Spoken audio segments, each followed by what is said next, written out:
Hello दोस्तों, welcome to my YouTube channel.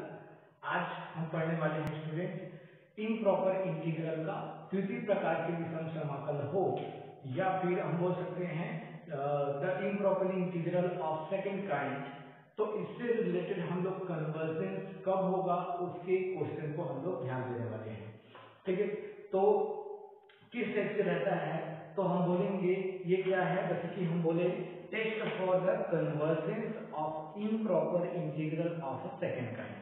तो ये होती क्या है, किस तरीके से हम इसको फाइंड करेंगे उसके बारे में थोड़ा ध्यान देते हैं। तो एक सिंपल सा तरीका है, पहला तरीका जो कि आप जानते हैं अच्छी तरीके से, कौन सा होता है पहला तरीका? तुलना परीक्षण, जिसको हम बोलेंगे कंपैरिजन टेस्ट। सिंपल सी बात है, पहला जो होता है वो होता है कंपैरिजन टेस्ट या फिर इसी को कहा जाता है तुलना परीक्षण। क्या कहा जाता है? तुलना परीक्षण कहा जाता है। तो ये तुलना परीक्षण जो होती है वो सिंपल सी बात है, यदि आपके पास कोई ए से बी आपके पास सेकेंड काइंड है और एफ ऑफ एक्स है और डी एक्स है। यहाँ ध्यान दीजिएगा, सेकेंड काइंड का इम्प्रॉपर इंटीग्रल तभी बनता है या द्वितीय प्रकार का विषम समाकल तभी बनता है जब ये जो एफ ऑफ एक्स है यह क्या हो परिबद्ध ना हो, मतलब अपरिबद्ध हो। ठीक है भाई, अपरिबद्ध का मतलब अनबॉन्डेड। ये क्या हो? अनबॉन्डेड हो। तो उस केस में ये क्या होती है, आपका ये बनता है द्वितीय प्रकार का विषम समाकल या सेकेंड काइंड का क्या बनेगा? ये भाई इम्प्रॉपर इंटीग्रल बनेगा, विषम समाकल बनेगा। ठीक है, इम्प्रॉपर इंटीग्रल बनता है। अब इसके बारे में हम बात करेंगे कि यदि फाइनाइट क्या दिया गया हो, फाइनाइट लिमिट दिया गया हो और एफ ऑफ एक्स जो है अपरिबद्ध हो किसी एक पॉइंट पे, तो उस केस में हम क्या करेंगे? कंपैरिजन टेस्ट के हिसाब से, जैसे कि आपके पास एफ ऑफ एक्स है और एक कोई फाइव एक्स एग्जिस्ट करता है और यदि हम इसको less than or equal prove कर दें, ए से बी लिखा गया हो, और या फिर आप ऐसा भी बोल सकते हैं कि F of x is less than or equal five of x for every x के लिए, तो उस केस में हम सोचेंगे कि a to b five of x के बारे में ज्यादा डिस्कस करेंगे।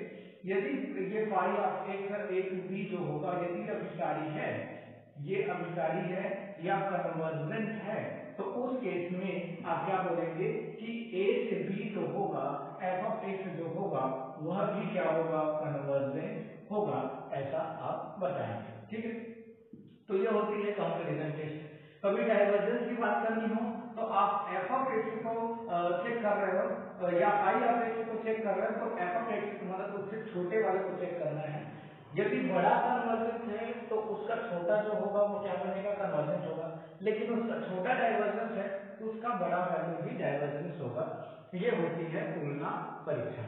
तो इसमें भी सेम होता है, जैसे कि हमने पहले ही first kind of improper integral का तुलना परीक्षण पढ़ा था, उसमें भी हमको सेम मिला था। तो इस तरीके से क्वेश्चन हम लोग सॉल्व करेंगे। और दूसरे प्रकार क्या है, जैसे कि दूसरे तरीके क्या है उस पर थोड़ा ध्यान दीजिएगा। दूसरा तरीके ये है, यदि हम लोग एक क्वेश्चन देखते हैं और इसमें एक इंटीग्रल के बारे में बात करते हैं, ए टू बी लिखा गया है और डी एक्स है यहाँ पे और एक्स माइनस ए लिखा गया है। चलिए, ये क्वेश्चन है और इसमें पावर में लिखा है n।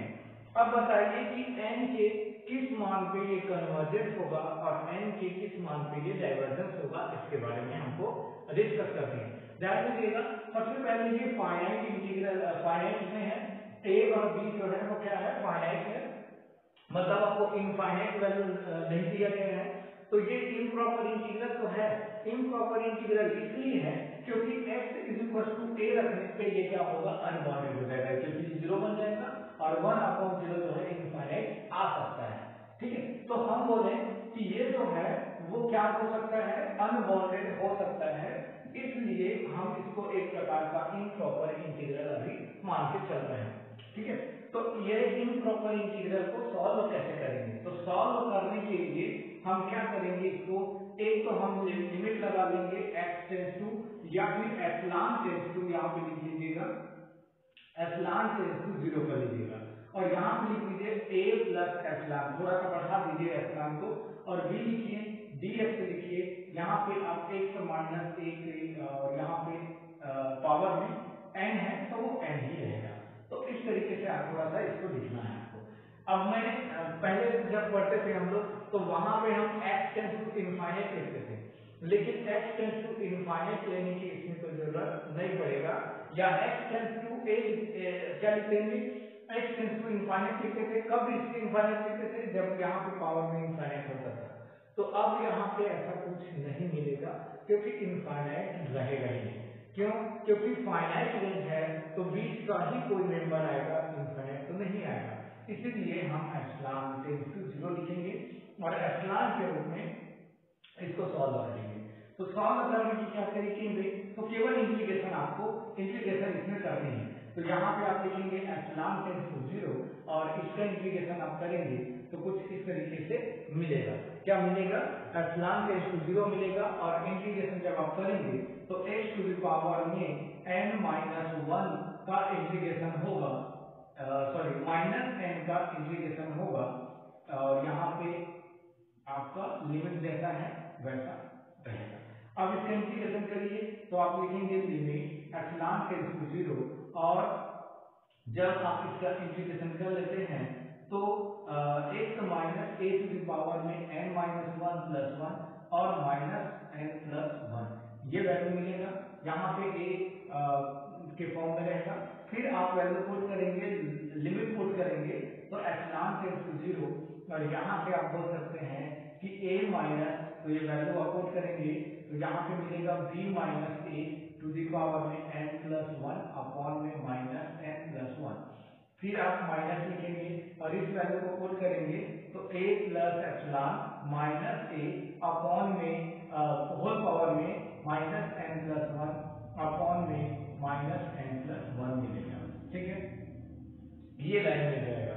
अब इस लाइन के बाद जो मिलेगा उस पर थोड़ा सा ध्यान दिया जाए तो हम इसको कुछ इस तरीके से लिख सकते हैं। इधर लिखते हैं यहाँ पे, तो ये वाला जो वैल्यू है वो हो जाएगी लिमिट एप्सिलॉन टेंस टू 0, और वैल्यू आपको मिल जाएगा क्या चीज, ये होगा b minus a to the power में माइनस n प्लस 1 अपॉन में माइनस n प्लस 1।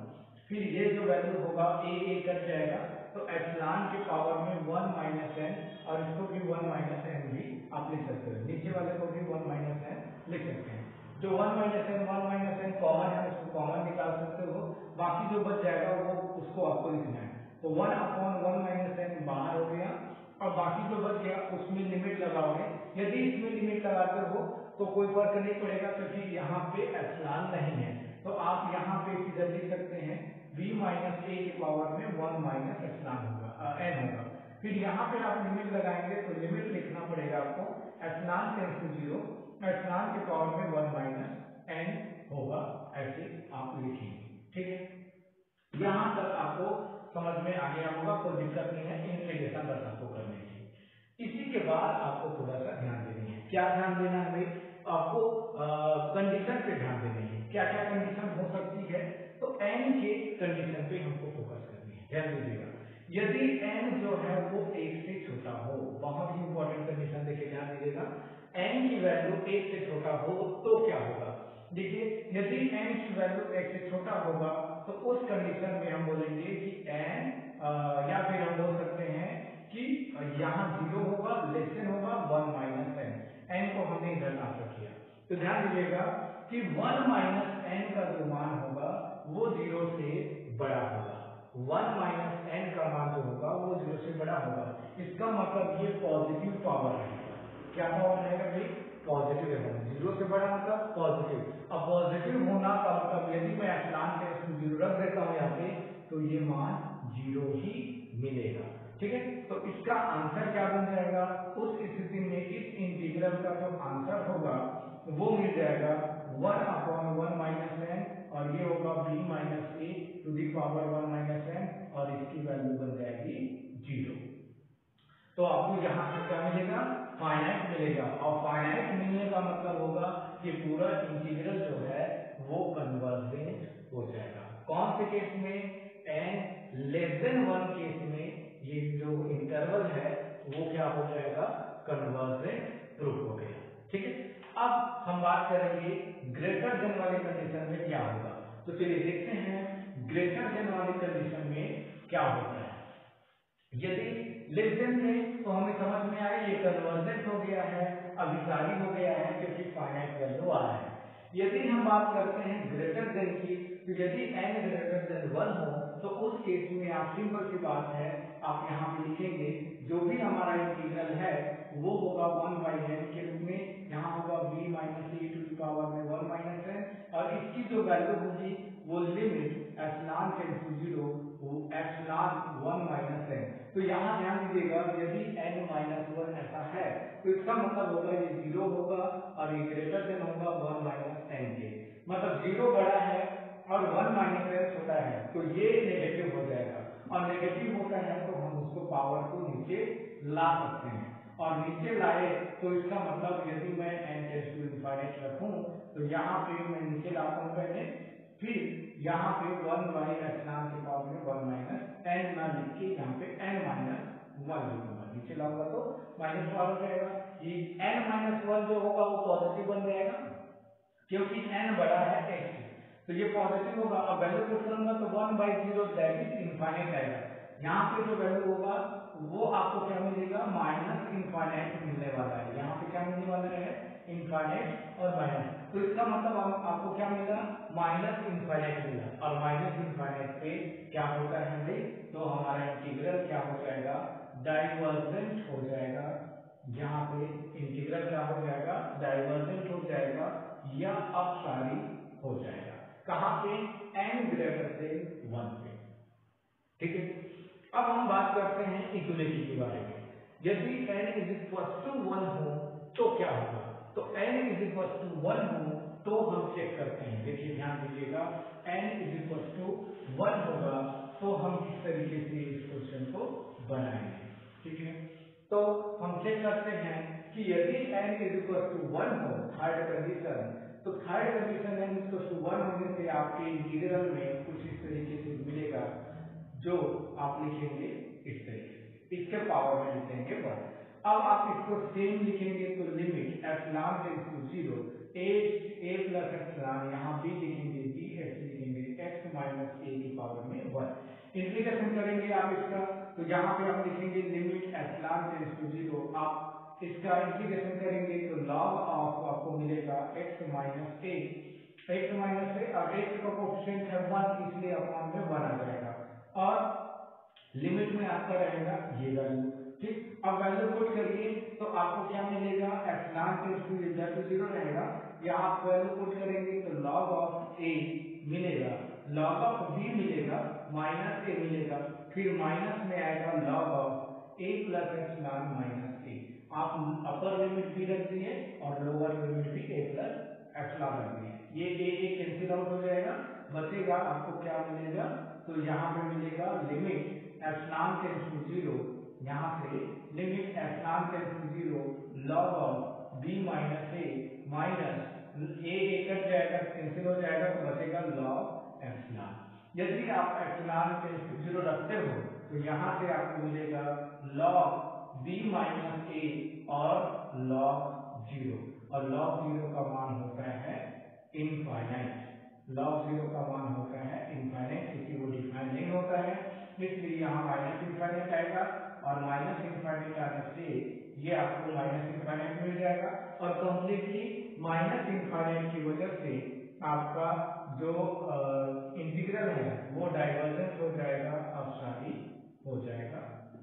ठीक है स्टूडेंट, तो कुछ ऐसे क्वेश्चन जो होगा जो इम्प्रॉपर इंटीग्रल होगा और फाइनाइट रेंज में होगा, तो इस टाइप के क्वेश्चन को आपको अच्छे से प्रैक्टिस करना है स्टूडेंट। ठीक है, तो ऐसे ही इंटरेस्टिंग आपके जो सिलेबस का जो क्वेश्चन है उसको बनाने के लिए और अच्छे से पढ़ने के लिए आप मेरे चैनल को लाइक कर सकते हैं और मेरे चैनल